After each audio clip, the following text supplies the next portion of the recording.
요한복음 15장 1절부터 10절 말씀을 가지고 농부의 마음만 알아도 풍년이 된다라는 제목으로 말씀을 나누도록 하겠습니다. 우리 먼저 본문 말씀 보시겠습니다. 한 절씩 교독하시겠습니다.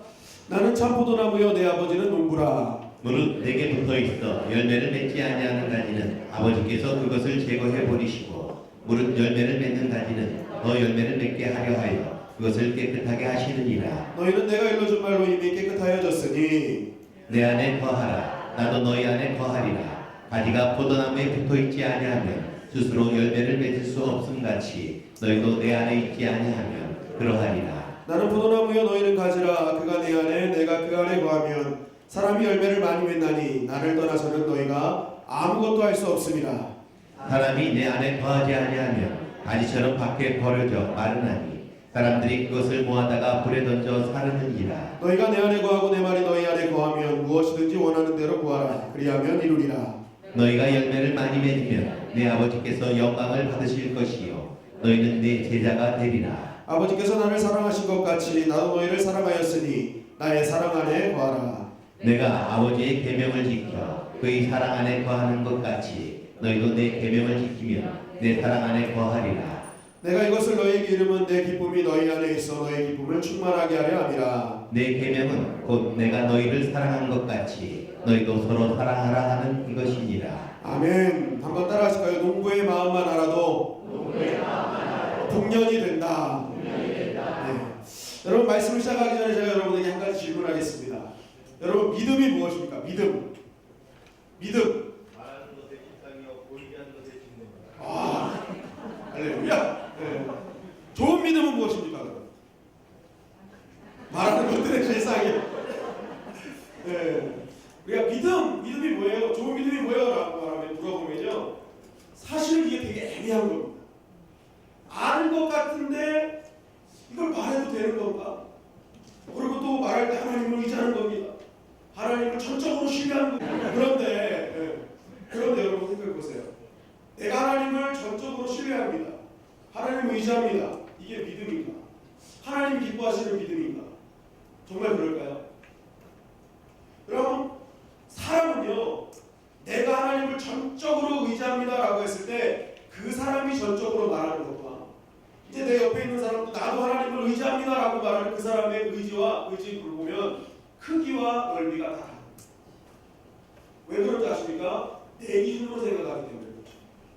내 기준에 전적인 게 있어요. 내 기준에 의지가 있어요. 그래서 어떤 사람은 그냥 주일 예배만 드려도 이것은 내가 전적으로 신뢰하는 거라고 생각하면 그 사람은 주일 예배만 드립니다. 그러나 정말 전적으로 의지하는 것이 새벽 예배부터 모든 주중 예배를 다 드리는 거라고 믿는 사람은 다 예배를 드려요. 그러니까 내가 생각하는 전적, 내가 생각하는 의지, 이 기준에 따라서 생기기 때문에 사실은 이 믿음의 기준은 하나님이 원하시는 기준이 아닐 가능성이 굉장히 큽니다. 그래서 우리 믿음 생활은 이런 것 때문에 힘든 것입니다. 도대체 믿음이라는 게 뭐야? 아무리 신앙생활해도 이것이 계속 추상적으로 다가오기 때문에 우리가 하나님 앞에 바른 믿음의 모습을 보이지 못할 때가 많이 있다는 것입니다. 그래서 우리가 믿음 생활을 잘하려면요, 이 추상적인 믿음의 단어들을 사실은 구체적인 단어들로 열거하는 것이 굉장히 중요해요. 그래서 성경을 볼 때도 그냥 읽는 것이 아니라 어떤 대목을 봤을 때 이것을 이렇게 요약해야 되는 한 단어, 한 문장. 예를 들면 사자성어 같은 거죠. 우리 사자성어 딱 들어보면 뭐다 이렇게 나오잖아요. 제가 한번 여러분께 질문해 보겠습니다. 같은 무리끼리 서로 사귐, 이게 뭐예요? 유유상종, 그죠? 적에게 포위되어 고립된 상태, 사면초가, 다 모르세요? 아시죠?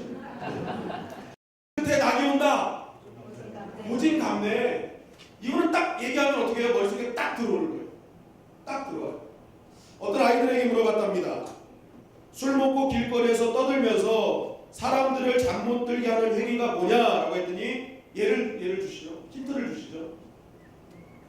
힌트.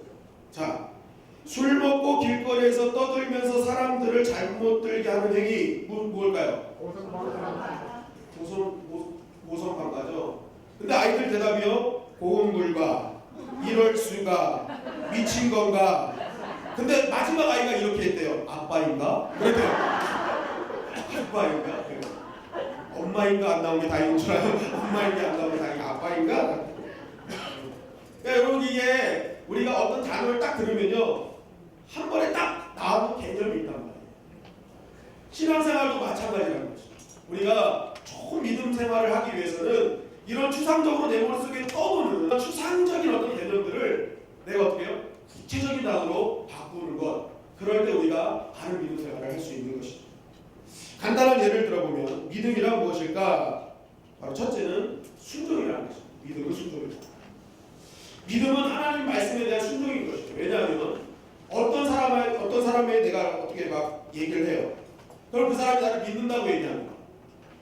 그러면 믿음에 따른 행위는 어떤 것이 나와요? 내 말을 믿으면 내가 얘기하는 대로 그 사람은 행동하게 되어 있습니다. 내가 말하는 대로 그 사람은 따르게 되어 있어요. 그게 내 말을 믿는 자의 모습이죠. 근데 내가 말할 때마다 그 사람이 마음속으로 에이 저거 거짓말이야. 아우 저거 다 뻥이야. 라고 하면 그 사람이 내가 뭘 얘기한다고 해서 내 말을 들을까요? 그대로 행동할까요? 절대 그렇지 않죠. 내 말을 믿는 자는 반드시 행동하게 되어 있어요. 근데 내 말을 거짓말이라고 생각하는 사람은 절대로 행동하지 않습니다. 마찬가지로 내가 하나님을 믿는다라고 했을 때 그 믿는다의 그런 정확한 모습은 어떤 걸로 드러나느냐? 그 말씀의 순종으로 드러나는 것이죠. 믿음은 순종인 것이에요. 순종하지 않으면 내가 그 말씀을 믿지 않는 거나 다름없는 것이죠. 둘째로 믿음은 따라하시겠습니다. 용기다. 네, 용기. 우리가 하나님의 말씀을 순종하려면 용기가 필요하다는 거예요. 처녀 마리아에게 하나님 천사가 나와서 내가 아이를 낳을 것이다 라고 했습니다. 그런데 그 아이도 어떤 아이냐? 하나님의 아들을 낳을 것입니다. 여러분 마리아가 그 얘기 듣고 우와 그랬겠어요. 내가 하나님의 아들을 낳다니 어떻게 이런 일이 벌어질까 이랬겠어요. 여러분 그렇지 않아요. 그때 당시의 관습은요 처녀가 아이를 가지면 돌에 맞아 죽습니다. 그러면 마리아가 이 얘기를 듣는 순간 어떻게 했어요? 하늘이 무너지고 땅이 무너지는 일이에요. 그래서 천사 얘기하겠다. 내가 남자를 알지 못하는데 어떻게 이런 일이 있을 수 있어요? 라고. 아유, 이게 말도 안 되는 일이에요. 이거 말도 안 되는 일, 나 이거 할 수 없어요. 그런데 천사가 계속 얘기합니다. 하나님의 말씀에는 능하지 못하심이 없느니라. 하나님의 말씀을 싹 집어넣었어요. 그랬더니 마리아가 이렇게 대답합니다. 주의 말씀이 내게 이루어지기를 바랍니다. 여러분 마리아가 결단을 해요. 그런데 이 결단 속에 뭐가 있는 거예요? 죽음을 각오한 용기가 있습니다. 내가 죽더라도 하나님 말씀이면 내가 순종하겠습니다. 결국 그 순종에는 뭐가 따랐던 거예요? 용기가 따른 것입니다. 그래서 믿음은 용기인 거예요. 또 한 가지 말씀드리면 믿음은 선택인 것입니다. 갈라디아서 1장 10절 말씀을 우리가 한번 다 같이 읽겠습니다. 시작. 이제 내가 사람들에게 좋게 하랴 하나님께 좋게 하랴 사람들에게 기쁨을 구하랴 내가 지금까지 사람들의 기쁨을 구하였다면 그리스도의 종이 아니니라. 네, 우리가 세상을 살 때 매번 선택하고 결정합니다. 사실 우리 인생은 다 선택과 결정으로 연속되어 있어요. 그래서 어떤 철학자는 이렇게 얘기했죠. 인생은 B와 D 사이의 C다. 벌스와 데스 사이의 초이스다. 그러니까 인생은 태어나서 죽을 때까지 선택하고 사는 게 인생이라는 거예요. 선택하고 사는. 그런데 우리가 믿음을 이걸 보면 알 수 있다는 거예요. 어떤 사람이 인생을 살아가는데 선택을 해요. 그런데 그 선택이 날마다 사람만 좋게 하는 선택이면 그 사람은 믿음이 없다는 거예요. 그런데 어떤 결정적인 순간에 선택하고 결정을 하는데 사람의 기쁨이 아니고 내 기쁨이 아니라 하나님이 기뻐하시는 것을 선택하는 것을 보고 그것을 보고 사람들이 하나님이 너 믿음이 있다라고 얘기해요. 결국 우리가 믿음은 선택을 통해서도 알 수 있는 것입니다. 골로새서 3장에 보면은 남편들아 아내를 사랑하라. 아내들아 복종하라. 뭐 이렇게 막 이렇게 나와요. 그죠? 순종하고 복종하고 그리스도의 머리를 섬기고. 이게 우리가 가정의 달마다 듣는 설교잖아요. 근데 이게 사실은 매년 듣는 건데 헷갈려요. 누가 그리스도의 머리처럼 섬겨야 되고 누가 복종해야 되고 순종해야 되고 뭘 노엽게 하지 말아야 되고 막 헷갈린단 말이에요. 그래서 맨날 뭐 자녀를 노엽게 하지 말아야 되는데 내가 당신을 노엽게 안 할게 막 이렇게 얘기하고 막 그러잖아요. 막 바꿔서 나간단 말이에요. 그래서 이거는 사실 헷갈리지만 단어를 딱 정립해놓으면 미리 정립해놓으면 사실 굉장히 쉽습니다. 제가 그래서 그것을 정리해왔어요. 한번 따라할게요. 믿음은 좋은 관계다. 관계만 봐도 믿음을 알 수 있다는 거예요. 그 사람의 관계를 어떻게 하느냐만 봐도 믿음이 어떤지 알 수 있다는 거예요. 골로새서 3장 23절입니다. 다 같이 읽겠습니다. 시작. 무슨 일을 하든지 사람에게 하듯이 하지 말고 주님께 하듯이 진심으로 하십시오. 네, 이 말씀을 보면 그거예요. 나에게 허락하신 많은 사람들이 있는데 내가 지금 그 사람들을 향해서 죽게 하듯 하고 있으면 그 사람 믿음 있는 사람이에요. 그런데 내 자녀, 내 부모님, 내 남편, 내 부인이 있는데 내가 그 사람들에게 형편없이 대하고 있다. 그러면 그 사람은 지금 형편없이 주님을 믿고 있다는 뜻이 되는 것이죠. 여러분, 우리가 이 믿음 생활을 자꾸만 추상적으로만 하다 보니까 이런 구체적인 생활을 할 수가 없는 거예요. 그러나 우리가 이 모든 믿음 생활을 이 구체적인 단어로 하다 보면 하나님이 원하시는 뜻대로 할 수 있는 것입니다. 근데 이것이 되지 않으면 결국 뭐예요? 내 생각과 내 뜻대로 신앙생활을 하게 되고 결국 하나님을 섬기는 게 아니라 나를 섬기는, 결국 우상 숭배가 되는 그러한 믿음 생활을 할 때가 많다는 것입니다. 그렇기 때문에 이런 믿음의 잘못된 길을 가지 않기 위해서는 믿음을 구체적인 단어로 달마다 재정립해야죠. 여러분, 하나님도 마찬가지입니다. 우리가 하나님이라는 고백을 실상 많이 합니다. 하나님 아버지, 하나님 아버지. 그런데 우리가 삶 속에서 하나님을 이렇게 인식하고 또 인식하지 못한다 하더라도 때로는 또 이 잘못된 인식으로 인해서 우리가 하나님을 제대로 섬기지 못할 때가 많이 있어요. 어떤 사람은 또 얘기를 들어보면 어떤 사람은 심판의 하나님 말이에요. 하나님 심판하셔. 너 죽을 거야. 너 죄인이야. 넌 죄는 그렇게 진척이 없는데 계속 죄인이래. 죄인. 그분한테 난 잘못한 게 별로 없는 것 같은데 자꾸만 잘못해. 어떤 사람인데 와가지고 야 하나님 사랑해. 걱정하지 마. 널 용서할게.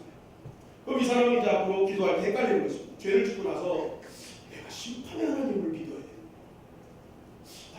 날 이거보다 와서 날 사랑하시는 하나님을 믿어야 돼. 그러니까 자꾸 인식이 잘못되니까 이 믿음 하나님에 대한 정립이 잘못되니까 하나님을 제대로 믿지 못하는 거죠. 그러니까 결국 이러한 것들이 어떻게 돼요? 신앙의 즐거움도 빼앗아가, 희망도 빼앗아가, 희열도 빼앗아가, 결국에는 교회 다니다가 점점 신앙이 멀어지는 그러한 결과로 초래하는 것을 바라보게 됩니다. 여러분, 그래서 우리가 하나님이 어떤 분인가를 구체적으로 정의하는 것은 굉장히 중요하죠. 내가 하나님 어떤 분인가 딱 정의를 내렸을 때야 비로소 그 하나님이 나를 어떻게 이끌어 가시는지를 정확하게 판단하고 정확하게 그분을 믿고 의지할 수 있는 것입니다. 바로 오늘 본문은 우리가 믿는 하나님이 어떤 하나님이신지, 그 하나님이 정확하게 어떻게 이끌어 가시는지를 우리에게 알려주는 본문 중에 하나입니다. 요한복음 15장 1절 말씀을 다 같이 읽겠습니다. 다 같이 읽겠습니다. 시작. 나는 참 포도나무요 내 아버지는 농부라. 네. 사실 오늘 여기 요한복음 15장은요 많은 목사님들, 저도 그랬어요. 많은 목사님들이 1절은 딱 제하고 2절부터 설교합니다. 2절부터 설교해서 예수님은 포도나무고 너희는 가지다 하면서 어떻게 해요? 너희들 신앙생활에 성공하려면 나무에 딱 붙어 있어야 돼 그러잖아요. 그래서 뛰는 놈 위에 뭐가 있어요? 나는 놈. 나는 놈 위에 뭐가 있어요? 붙어 있는 놈. 뭐 이렇게 얘기하면서 붙어 있는 자가 이긴다 뭐 이런 설교 많이 들었잖아요. 붙어 있어야 된다. 그런데 사실 요한복음 15장의 말씀의 핵심은 1절에 있습니다. 1절에 있습니다. 이 1절을 빼놓고는 나머지 절을 사실은 단위할 수가 없는 것입니다. 왜냐하면 이 1절 말씀을 통해 예수님은 정확하게 우리에게 하나님이 어떤 분이신지를 증거하고 있습니다. 그 하나님이 어떤 분이시며 우리를 어떻게 이끌어 가신지를 딱 한 단어로 요약해서 예수님은 우리에게 알려주고 계시다는 것입니다. 그럼 1절 말씀을 통해 예수님이 내가 내 아버지, 너희 아버지는 어떤 분이라는 것을 알려주고 있습니다. 한번 따라하십니다. 하나님은 농부다. 내 아버지는 농부라. 하나님이 누구시라고요? 농부시래요. 농부. 자, 이것을 우리가 구체적으로 풀면 어떻게 합니까? 하나님 아버지는 농부의 마음으로 우리의 인생을 인도하고 계시다. 그 농부의 마음으로, 그 농부의 열심으로 우리의 인생을 계속적으로 인도해 나가시는 분이 우리가 믿는 하나님이시다라고 예수님은 말씀하고 있는 것입니다. 그래서 제가 농부의 마음 이걸 찾아요. 막 인터넷에 농부의 마음을 막 찾았더니 농심 신담료만 나와요. 농부의 마음, 농심 마음, 뭐 농심에 관련된 막 과자 나오고 이거 말고 농부의 마음 막 찾아봤더니 농부의 결과적인 것, 그러니까 농부의 최종적인, 농부가 나무를 키우고 작물을 키워서 정말 하고 싶은 최종적인 게 뭐냐 정리를 해봤더니 결국 농부는요 나중에 얻을 풍성한 열매를 위해서 지금 열심을 다하고 있는 거죠. 그게 농부의 마음입니다. 농부는 그냥 나가 키우는 모든 작물에 대해서 온갖 정성을 다 부은 것은 지금 키워지는 그 작은 나무를 위해서가 아니라 그 나무에게 언젠가 열릴 그 풍성한 열매를 위해서 농부는 어제 오늘 내일까지 계속된 수고를 하고 있는 것이 농부의 마음인 것입니다. 여러분 만약 농부가요 튼튼한 나무가 어느 정도 자랐다고 해서 그걸 잘라가지고 그냥 뗄감으로 쓰면 그 사람은 나무꾼이에요. 농부가 될 수 없어요. 진짜 농부는요 아무리 튼실한 나무가 눈앞에 잘 보여도 그 나무가 열매를 맺기까지 기다리는 것이 농부인 것입니다. 여러분 이렇게 볼 때 우리의 인생에 농부 되시는 하나님, 농부 너희 아버지는 농부라고 말씀하신 예수님의 요점은 뭐예요? 농부 되신 하나님은 당신의 모든 능력을 다 동원해서 우리의 인생을 이끌어 가시는 가장 큰 이유는 결국 너희의 인생의 좀 자체예요. 풍성하고 아름다운 열매를 거두시기 위해서, 아름다운 내일을 만드시기 위해서 우리의 인생을 이끌어 가신다는 것입니다. 여러분 그래서 참 믿음을 가진 사람은요 어떤 상황 속에서 내 상황이 지금 형편없는 정말 뼈를 깎는 듯한 어려운 상황일지 하더라도 결국 내 인생에 열매를 맺게 하시려는 하나님이심을 깨닫고 나의 두 발 딛고 있는 현장에서 믿음으로 살아내는 자, 그 사람이 진짜 참 믿음의 사람인 것입니다. 여러분 다윗은 골리앗을 쓰러뜨렸습니다. 다윗이 골리앗을 쓰러뜨린 후에 다윗이 생각했습니다. 나는 이제 이스라엘의 정말 영웅으로 대접받는다. 실제적으로 많은 사람들이 이 다윗을 영웅으로 대접했습니다. 그러나 한 사람이 영웅으로 대접하지 않았죠. 누구였습니까? 사울왕이었습니다. 사울왕은 그 순간부터 다윗을 라이벌로 생각했습니다. 그래서 그때부터 사울왕은 다윗을 죽이려고 매 순간 했었어요. 장으로 던지고 어떻게든지 다윗을 죽이기 위해서 여러 가지 모략을 다 동원했습니다. 그러니까 다윗은 살기 위해서는 도망쳐야 되는데 자신의 나라에서는 살 수 있는 공간이 하나도 없었거든요. 그래서 결국 결정한 것이 적국으로 들어가는 거였어요. 근데 다윗이 적국으로 들어오니까 비상이 걸린 거예요. 야 이거 다윗이 들어왔다 이거 어떡하냐 했더니 막 소문이 나니까 다윗이 아니 큰일 났네. 여기서도 죽게 생겼네. 그래서 그때 다윗이 하는 거예요. 미친 척을 했죠. 침을 쥐 흘리면서 미친 척을 했습니다. 결국 그것으로 이 다윗은 거기서 목숨을 건져낼 수 있었는데 여러분 한번 생각해 보세요. 다윗이 하나님 앞에 죄를 지은 것이 있습니다. 다윗은요 자기 목숨 바쳐서 하나님 나라를 지키려는 것밖에 없었어요. 골리앗한테 죽을 수도 있었지만 내가 죽더라도 내가 저놈을 죽이고 내가 죽어야겠다라는 그러한 마음으로 적진에 뛰어든 것밖에 없습니다. 그럼 얼마나 이 상황이 억울하고 정말 낭망하는 상황입니다. 하나님을 원망할 수밖에 없는 그런 처지였습니다. 그런데 그런 처지에서 다윗이 시를 썼는데 그 시편이 시편 34편입니다. 그 시편 34편에서 다윗은 이렇게 하나님을 찬양합니다. 시편 34편 4절입니다. 우리 한번 다 같이 읽겠습니다. 시작. 내가 여호와께 간구하며 내게 응답하시고 내 모든 두려움에서 나를 건지셨도다. 아멘. 다윗이 말합니다. 내 모든 두려움에서 나를 건지셨도다. 이 말은 과거형이에요, 현재형이에요, 미래형이에요? 과거형이죠. 건지셨다. 하나님은 나를 과거에서 계속 건져주셨어. 그것을 깨달은 다윗이 또 이렇게 고백합니다. 34편 7절입니다. 다 같이 읽겠습니다. 시작. 여호와의 천사가 주를 경외하는 자를 불러 진치고 그들을 건지시는도다. 네, 주를 경외하는 자를 불러 진치고 그들을 건지시는도다. 무슨 형이에요? 현재형입니다. 과거에서 건져주신 하나님께서 여호와를 경외하는 나를 오늘도 건져주실 것임을 믿었습니다. 더 놀라운 것은 다윗은 여기서 끝나지 않았습니다. 34편 10절입니다. 다 같이 읽겠습니다. 시작. 젊은 사자는 궁핍하여 줄일지라도 여호와를 찾는 자는 모든 좋은 것에 부족함이 없으리로다. 네. 다윗은 마지막으로 얘기합니다. 여호와를 찾는 모든 것에 부족함이 없으리로다. 어떤 형이에요? 미래형입니다. 다윗은 고백하는 것입니다. 과거에서 건져주셨던 나의 하나님이 오늘 나도 건져주실 것이고 또 내 인생의 미래를 준비하신 하나님께서 부족함이 없이 나를 찾고 건져주실 믿고 있었던 것입니다. 여러분 다윗이 진짜 하나님께 합당한 자, 하나님께 정말 인정받은 이유는 바로 여기 있는 거예요. 그는 과거형으로 고백이 끝나지 않고 현재형으로만 끝나지 않았습니다.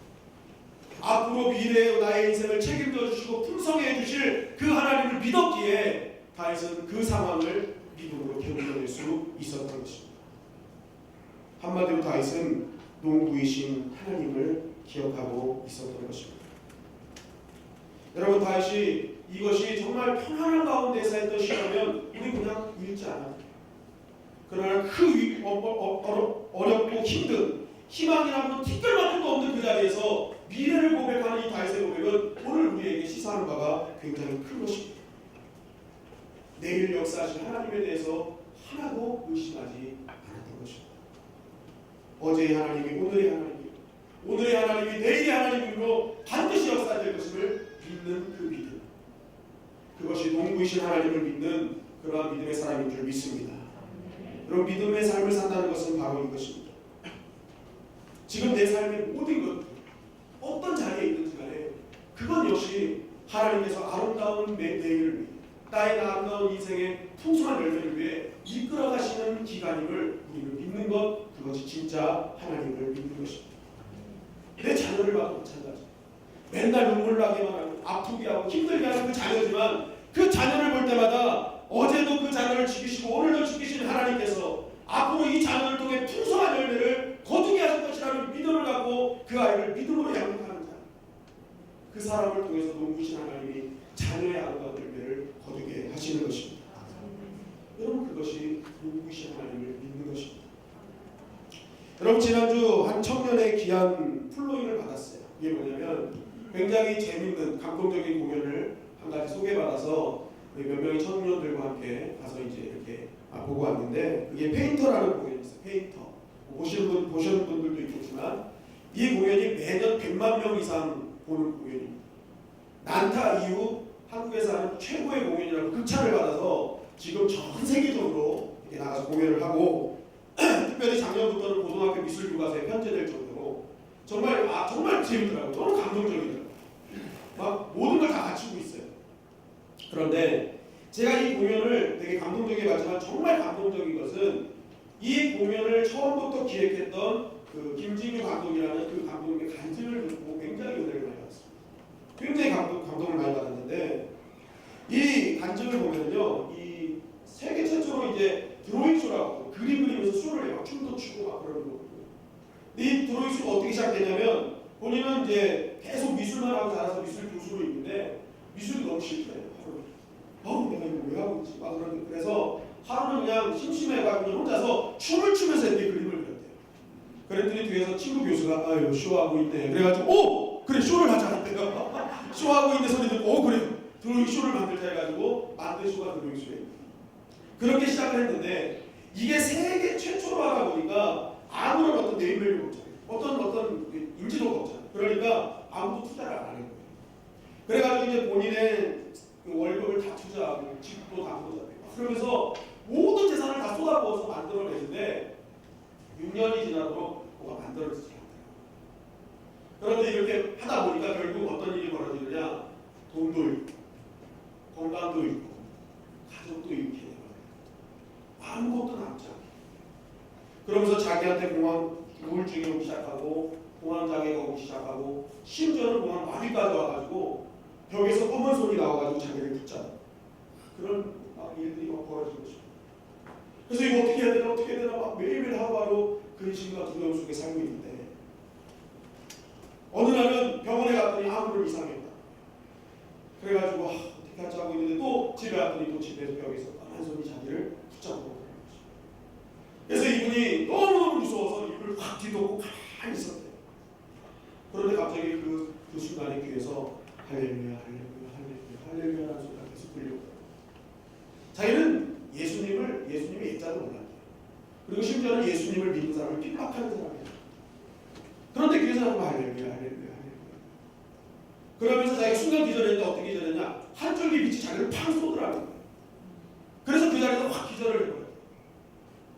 그리고 아침에 딱 일어났는데, 그리고 깨어났는데 마비됐던 몸이 이렇게 좀 풀려있더라고요. 여러분 아멘하지만 이분은 그때 예수님 안 믿었어요. 그래도 그게 뭔지 몰랐던 거예요. 그러니까 좀 풀리니까 그래 좀 풀렸구나 하고 또 자기 마음대로 막 쓴 거예요. 그런데 또 한 번 완전히 더 큰 마비가 생겨요. 그래가지고 이 마비된 몸으로 누나를 찾아갔대요. 근데 이분이 누나를 찾아가면 큰 의미가 있는데 왜냐면 자기네 집안을 통틀어서 예수 믿는 사람은 누나밖에 없어요. 그 집안에 누나만 예수 믿는 거예요. 그런데 참 하나님께서 신뢰를 가지고 틀린 거예요. 그 누나가 하필이면 시집가 함께 전도사님한테 시집을 간 거예요. 한 명이 예수를 믿는데 한 명이 목회자 집안으로 간 거예요. 그러더니 누나가 자기를 딱 가져주는데 보통 동생이 이러고 들어오면 여러분은 어떻게 반응하겠어요? 어떻게 막 그러면서 난리가 나잖아요. 그런데 이 누나를 가만 보니 당황하지 않고 이렇게 당황하지 않고 자기 조카들을 먼저 방으로 이렇게 집어넣더니 자기를 이렇게 소파에 탁 눕혀놓고 손을 잡고 하나님 아버지 그래서 기도를 시작하더라고요. 기도를 이제 하다 보면 어떤 일이 벌어져 기도하는 사람이 딱 이 사람 증세가 심각하다 하면 기도를 깊이 들어가면 뭐가 나와요? 방언이 나오잖아요. 근데 이 사람 말을 빌리자면 이 사람이 처음에 자기 누나가 하나님 아버지 막 이렇게 잘 하다가 갑자기 깊이 들어가니까 뭘로 시작하면 아르르 깍꿍 그러더래요. 자기한테 아르르 깍꿍 이러더래요. 자기는 그때 그렇게 들었대요. 그러면서 아르르 깍꿍 막더니 마지막에 연락봉 따 이러고 마치더라고요. 연락봉. 그러면서 막 엄청난 막 방언으로 자기를 위해서 막 기도를. 그래서 자기가 뽕따를 딱 맞고 일어난 거예요. 뽕따를 딱 일어났는데 실제적으로 몸이 이렇게 싹 풀립니다. 그래가지고 이 사람이 예수님을 믿었을까요? 안 믿었습니다. 여기서도 안 믿었습니다. 결국 하나님께서는 어떤 일까지 가게 하시느냐? 이 사람에게 심장마비를 줍니다. 그래서 거의 뭐 이제 죽은 시체처럼 자기가 이제 죽었구나 했는데 자기가 눈을 떠봤더니 매형교회에 가 있더라고요. 매형교회. 그 매형이 이제 들쳐업고 이제 목사님하고 올라갔더니 목사님이 가만히 보더니 이분은 기도로 가야 됩니다. 순간 앞이 깜깜했답니다. 자기가 생각하는 기도는 추정 60분 기도로 이런 것만 생각해가지고 난 이제 죽었구나 그랬대요. 난 이제 쇠사슬에 묶여 죽는구나 뭐 이렇게 생각을 했다는 거예요. 그래가지고 이제 자기 매형차를 타고 옆에 이제 자기 마비된 상태에서 죽은 상태에서 이제 매형이 안전벨트 메고 뒤로 막 가는데 눈을 이렇게 떼어지니까 앞에서 이제 막 찾길 막 산속으로 가니까 막 산 나무가 보이고 막 그러잖아요. 그런데 그때 이분이 환상을 채운 거예요. 앞에 보이는 나무가 없어지더라고요. 없어지고 길만 이렇게 계속 보이더라고요. 그러면서 그렇게 하얗게 되는 그곳에 이렇게 구름들이 올라오더라고요. 이분이 이걸 할 때는 이제 그림을 그리는 사람. 그때 예수님이 어떻게 나타나는지 그림을 그리는데 이렇게 막 구름이 껴더니 밑에 바닥에서부터 머리가 길고 수염이 나는 분이 두 팔을 벌리면서 나타나더래요. 근데 그 눈빛은 나를 이 세상에서 가장 불쌍하게 보는 눈빛. 또 한편으로 이 세상에서 가장 사랑하는 눈빛으로 자신에게 두 팔을 벌리고 앞으로 다가오시더라고요. 이분이 이 차를 타고 가면서 그래 이왕 죽는 거 기도나 한번 하고 죽자 해가지고 하나님한테 살려주세요 하는데 이 환상을 보게 된 것이죠. 이분이 이 환상을 딱 보는 순간 그런 생각을 해요. 당신 정말 살아계시군요. 당신 진짜 살아계시는 분이시군요. 그랬더니 귓속으로 메시지가 들려오게 됩니다. 너는 이제 살았다. 그러면서 몸이 막 풀려지는데 그때 때마침 누나한테 전화가 오더라고요. 그래서 받았대요. 받았더니 이 누나가 하는 말이 지금 내가 중보기도 팀을 꾸리고 기도를 하는데 너가 살 것이라는 음성을 주셨다. 때마침 자기가 살았다는 음성을 들을 때 동일하게 하나님께서 음성을 주셨다는 것입니다. 그 순간 자기 안에 있는 모든 공포와 두려움이 다 사라지고 자신의 알 수 없었던 병이 한순간에 치유되는 놀라운 은혜를 경험하게 되었던 것입니다. 그러면서 이제 조카들에게 자기가 만난 예수님 막 그래가지고 야 이분이 예수님이야 라고 했더니 조카들이 어이구 막 이럴 줄 알았는데 어이구 오죽하면 그분이 오셨겠어요 그러더라는 거야. 오죽하면 그분이 오셨겠어요. 삼촌 오죽 안 믿었으면 그분께서 오셨겠냐. 그래서 본인이 회개했답니다. 그분 진짜 바쁘실 텐데 내가 괜히 그냥 시간 끌어가지고 그냥 오라가라 해가지고 죄송하다. 그래서 지금은 본인 교회에서 새가족반을 하는데요. 제가 오실 때마다 그럼 바쁘신 분이니까 시간 뺏지 말라고 그냥 하나님 살아계시니까 그냥 예수님 믿어야 된다고 해서 등록하라고 이렇게 얘기를 한다고 합니다. 그러면서 마지막 이분이 이렇게 얘기를 해요. 자신에게 만약 그러한 시기가 있지 않았더라면 죽는 것 같은 고통의 시간이 있지 않았더라면 자기는 하나님을 절대로 만날 수 없었어요. 가만 보니까 하나님은 나를 너무 사랑하시기에 그 모든 아픔의 과정들을 겪어야 하시면서 결국 나를 이렇게 주님을 믿는 도구, 하나님의 사명대로 사용하고 계시다. 그래서 나는 매일매일의 기도를 포기할 수 없다. 왜냐하면 하나님은 내 인생에 대해서 지금도 일하시는 분이기 때문이라는 것이죠. 여러분, 농부이신 하나님을 믿는다고 하는 것은 바로 이것입니다. 내가 지금 두 발 딛고 있는 나의 가정, 나의 남편, 나의 상황이 정말 뼈를 깎는 아픔 같은 그러한 상황일지라도 농부이신 하나님이 내 인생의 모든 과정을 이끌어가시고 나의 미래에 열매를 맺는다는 것을 믿는다면 나는 오늘도 믿음으로 견뎌내는 것입니다. 그것이 믿음이라는 것이죠.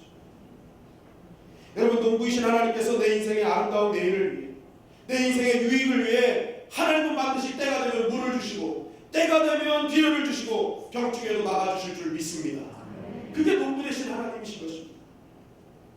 여러분, 인생의 자리가 한순간에 무너지고 정말 말 못할 상황으로 옮겨졌습니까? 여러분, 그렇다면 하나님은요 여러분들에게 필요해서 옮기신 거예요. 여러분, 농부는요 나무에게 필요하다고 하면 나무 뽑아서 좋은 땅으로 옮기세요. 그리고 농부는요 필요하다면 묵은 땅을 지경해 되는 거예요. 왜요? 나무가 당장은 불편한 거 알아요. 거북한 거 알아요. 어려운 거 알아요. 그럼에도 불구하고 나무를 옮겨 심어야, 묵은 땅을 지경해야 이 나무가 사는 것을 농부는 아닙니다. 나무는 몰라요. 가지는 몰라요. 그러나 농부만 아는 거예요. 여기 있으면 너 죽는다. 여기 있으면 너 죽을 수밖에 없어. 너 마를 수밖에 없어. 그러니까 그것을 옮겨서 다른 곳으로 확 옮겨놓으시는, 그게 농부이신 하나님의 마음인 거예요. 그래서 졸지도 않으시고 주무시지도 아니하는 그 완전하신 하나님께서 오늘 우리의 인생의 흙을 다 파셔서 갈아엎으시고 우리의 심령을 다 갈아엎으시고 우리의 인생의 자리를 이곳에서 이곳으로 옮겨주시는 것입니다.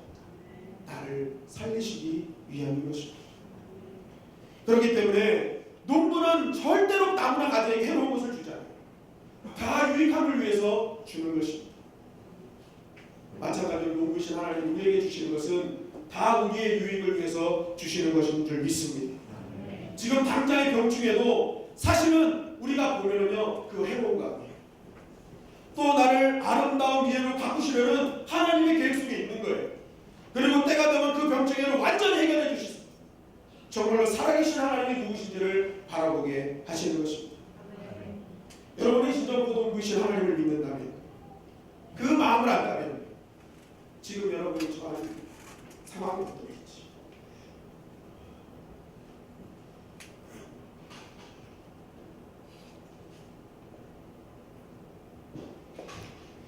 인생의 아름다운 내일의 열매를 맺게 하시는 하나님 믿으시기 바랍니다. 결국 그래서요 우리가 하는 신앙생활의 핵심은요 내가 열매를 맺기 위해서 신앙생활을 하는 것입니다. 따라하시겠습니다. 농부이신 하나님을 얻는 것입니다. 열매를 맺기 위해서 신앙생활하는 게 아니에요. 진짜 신앙생활의 핵심은 농부를 얻는 것입니다. 열매는 내가 농부만 얻으면 얻게 되는 거예요. 왜냐하면 그분이 다 깎아주시는, 그분이 다 공급해 주시는.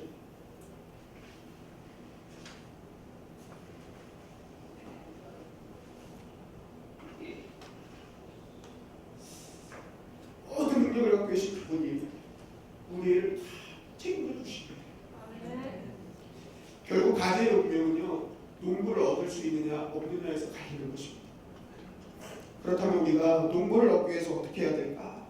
농부를 얻기 위해서 제가 안경을 꼭 써야 됩니다. 왜냐하면 안경을 벗으면 누군지 잘 못 알아보세요. 그래서 안경을 쓰는데, 그럼 농부를 위해서 어떻게 해야 되는가? 따라하시겠습니다. 나무에 잘 붙어 있자. 여기서 이제 붙어 있는 게 필요한 거예요. 일전을 띄워놓고는 왜 붙어 있어야 되는지를 우리가 알 수 없는 거예요. 나무가 누구예요? 누구예요? 예수님이시잖아요. 예수님의 붙어 있음을 통해서만 우리가 농부이신 하나님을 얻을 수 있는 거예요. 한번 보세요. 여러분들이 나뭇가지가 나무에서 떨어지면 그 순간 죽는 겁니다. 아무것도 얻지 못해요. 그러나 가지를 통해서 나무를 통해서 가지는 모든 것을 얻죠. 그런데 나무는 누구를 통해서 얻는 거예요? 농부를 통해서 얻죠. 마찬가지로 우리가 예수님께 딱 달라붙지 않으면 우리는 농부이신 하나님을 얻을 수가 없는 것입니다. 그래서 예수님께 붙어 있어야 되는 거예요. 예수님께 붙어 있어요. 그럼 여러분 한번 생각해 보십시오. 내가 예수님께 붙어 있는다는 것이 도대체 무엇입니까? 여러분 한번 묵상해 보시죠. 예수님께 붙어 있는 것이 도대체 무엇입니까? 어떤 분은 예배가 될 수 있고, 어떤 분은 기도가 될 수 있고, 어떤 분은 묵상이 될 수 있고, 어떤 분은 큐티가 될 수 있습니다. 그런데 이렇게 붙어 있는 것이 무엇인지를 아는데도 불구하고 우리는 자꾸만 붙어 있으려 애쓰지 않습니다. 여러분이 예수님께 붙어 있어야 농부이신 하나님을 얻을 수 있는 것입니다. 그리고 여러분 오늘 말씀에 보면은 요한복음 15장 5절 말씀을 다 같이 한번 읽겠습니다. 시작. 나는 포도나무요 너희는 가지라. 그가 내 안에 내가 그 안에 거하면 사람이 열매를 많이 맺나니 나를 떠나서는 너희가 아무것도 할 수 없으리라. 네, 나를 떠나서 너희가 아무것도 할 수 없다는 거예요. 그러면서 요한복음 15장 12절을 통해 또 이렇게 얘기하십니다. 내 계명은 곧 내가 너희를 사랑한 것 같이 너희도 서로 사랑하라 하는 이것이니라. 네, 예수님이 마지막으로 결론을 내리시는 거예요. 자, 너희가 내 안에 붙어 있어야 되는데 내 안에 붙어 있는 진짜 가지의 모습은 무엇인지 알아? 그거는 서로 사랑하는 거야. 서로 사랑하는 거야. 왜 그렇습니까? 여러분 가지를 한번 보세요. 가지는요 다른 가지를 신경 쓰지 않습니다. 다른 가지가 아무리 뻗쳐 있더라도 내가 살기 위해서 그 가지를 긁고 치면서 내가 윗가지가 되려고 하는 것이 가지의 모습입니다.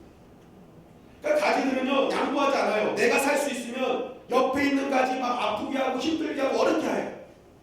예수님 그거 알고 계셔. 너희 주변에 많은 가지들이 있잖아. 너희 주변에 가지가 누구예요? 우리가 서로 가지들이 아프고 상처 주고 힘들게 하잖아. 그런데 그 가지들 당연히 그러는 거야. 그래서 네가 정말 붙어있는 가지라면 너희는 그 가지, 아프게 하는 가지 사랑해야 돼. 사랑해. 그게 붙어있는 가지의 사명이야 라고 말씀하시죠. 여러분 그렇기 때문에 정말 나에게 맞지 않는 사람이라 할지라도 나를 힘들게 하고 어렵게 하는 사람이 할지라도 여러분들이 예수님께 붙어있는 가지라면 더 사랑해야 될 줄 믿습니다. 그게 붙어있는 자의 모습이며 그 붙어있는 자의 모습을 통해 농부를 얻는 유익을 얻게 되는 것입니다. 그러므로 오늘부터 우리의 신앙생활은 농부이신 하나님을 얻기를 힘쓰시기를 간절히 바랍니다. 그러면서 어떻게 해야 되는 거예요? 예수님께 붙어있는 것이죠. 예수님께 붙어있기를 힘쓰는 거예요. 여러분들 가운데 예수님께 붙어있기 힘쓰는 여러분들만의 그러한 것들이 있잖아요. 오늘부터 작정하고 하는 것입니다. 특별히 9월달부터 우리가 정말 성전 이전을 위해 금식기도 합니다. 여러분 이거 얼마나 귀한 시간이에요. 정말 이 시간에 우리가 예수님께 정말 찰싹 달라붙는 시간이에요. 우리 주님의 영광교회가 주님께 붙어있는 시간이에요. 결국 우리 주님의 영광교회가 농부이신 하나님을 얻는 거룩한 시간이 될 줄 믿습니다. 여러분 지금 내 인생에 두발 딛고 있는 그곳이 정말 너무나 힘들고 어려우십니다. 그러나